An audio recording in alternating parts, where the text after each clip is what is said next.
First off, Fewocious, awesome artist. I bumped into him at VCon. Me being the awkward dude that I am, I pointed at him, I go, "Hey, good to see you." That was it. That's all I could think of to say. "Hey, good to see you." And he looked back at me and he said, "It's good to see you."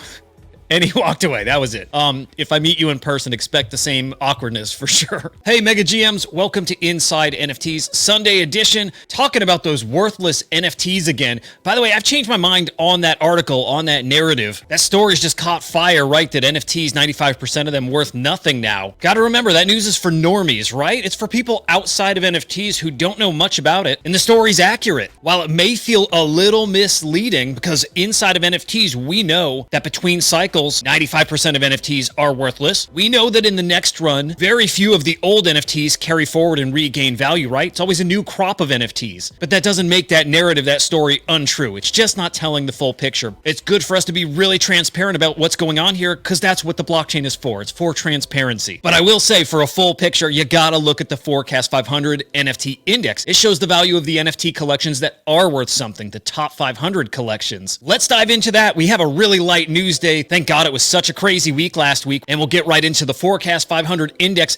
down 1.5%. We're now falling well below that 2,000 point range, so a fresh all-time low on the index. Now, NFTs yesterday finished with 8.8 million in sales. Sellers, buyers, and transactions all down yesterday too. Tell you what struck me though is the blockchain rankings. Ethereum, just 3.5 million sales in the past 24 hours, getting really, really low there. Now, your top 10 NFT collections, this is cross-chain on CryptoSlam.io. DraftKings at the top, again with 1.4 million sales, followed by D-Market, Gods Unchained, Nakamigos Cloaks, Sorare, the Sats BRC20 collection, Mutant Ape Yacht Club, Bored Ape Yacht Club, and Ordinals, which had a very large single NFT sale. That was this $73,000 rock. I think this was one of the first 100 or so Ordinals. Maybe it was actually number 19. But yeah, sold for 2.75 Bitcoin. That's $73,000. So again, worthless NFTs? Not really. So yeah, really no new news today at all. OpenSea did have a third-party security breach. Doesn't affect you as a collector in any way. Basically, some API access keys were stolen. All that means is if you use their API to pull in any type of data, well, if somebody has your key now, they may use some of the data that's allocated for you. It just means you might run out of your allocation quicker. OpenSea is going to give you a new key. So if you're more on the dev side and you use OpenSea's API, check into this because this may affect you. Now, that Fewocious mint we talked about a couple days ago, that's coming up this week. The snapshot's tomorrow. The mint is actually on Tuesday. It's so damn complicated. I don't know why we have to keep doing this. It is fun for some people. I'll say that. So let me see if I can break this down. But as I read through it and wrap my head around it, I don't know if there's an easy way to explain it because some of the pricing you won't know until the day of the mint. First off, Fewocious, awesome artist. I bumped into him at VCon. Me being the awkward dude that I am, I pointed at him, I go, "Hey, good to see you." That was it. That's all I could think of to say. "Hey, good to see you." And he looked back at me and he said,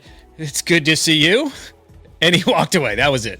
If I meet you in person, expect the same awkwardness for sure. Anyway, back to Fewocious's mint. Coming this week, 20K edition collection, 3 different types of characters, his Frankensteins, misunderstoods, and humanoids. These are all hand-drawn and then turned into 3D models. Well, if you hold a Fewocious paint NFT, you get one of these new NFTs, a Fewo, for free. Okay, I don't understand this flowers here. Paint holders can use flowers if they have 10 or more paints. So you redeem those paints and maybe you get flowers, or maybe there's a separate flower NFT that you redeem. That's not very clear. Now, if you own any Fewocious art, you basically have a mint pass and you get to mint it at discounted prices. The public sale right now is priced at 0.4 ETH. If you have that mint pass, if you're a holder of his, you mint for 0.125 ETH. Still a lot in this market. I don't know that that's going to sell, although Few's got those whale collectors, so it might be fine. Now, the public mint is happening over on Nifty Gateway. And that variable price, okay, it depends on how many NFTs are left to mint. So the example Fewocious gives is if there's 7,000 NFTs remaining to mint at public, that 0.4 ETH mint is going to be reduced by 10%. If there's 6,500 NFTs, well, it's going to be reduced by 15%. That'll keep declining the more NFTs there are remaining to be minted. And really, we'll see just how tapped out collectors are. I mean, maybe this could fall all the way to like 0.1. He's been featured at Christie's, so I don't think it's going to fall too far. Okay, believe it or not, that's everything for today. All right, now go enjoy your Sunday, and I'll be back tomorrow with another NFT market update with the latest happenings. And like always, if it's happening in NFTs, I'm bringing you inside. Until the next time, I'll see you.